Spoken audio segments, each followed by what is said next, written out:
2010! Make some motherfucking noise!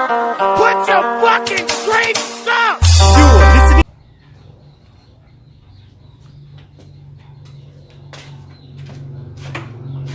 ใครโทรมาอีกป่ะเนี่ยโลโลกูไม่ได้ยินว่าโอ้พี่ทวงเนาะโลให้มาเซ่เนี่ยอยู่เพื่อนตัวบ่ได้โอ้ยเสียวหมดเลยค่ะมันอยู่บ่ได้โอ้ยเดี๋ยวดูเว้ยนะเนี่ย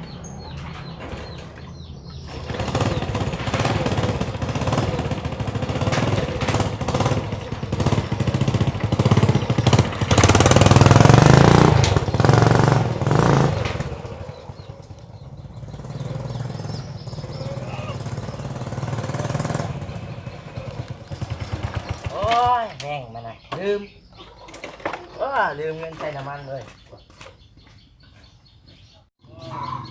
ได้อยู่แล้วเงินเอามัน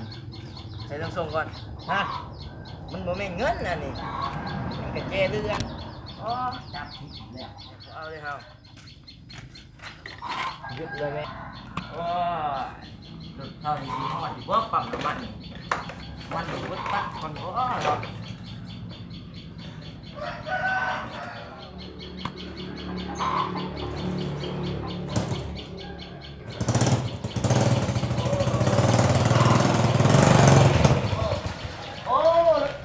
นี่ตายแล้วรถเข้าบ้านรถบ่มีน้ำมันอันที่เฮานัดกันอย่าว่าจังสี่จังสันอ้ายขอโทษหลายๆรถบ่มีน้ำมันอ้ายหาเงินบ่ทันคันสิขออีแม่ก็ย่านตั้งแต่เล่าหายรถบ่มีน้ำมันบ่แม่นอ้ายเศร้าหักอ้ายคิดฮอดบักคักแต่มันไปบ่ได้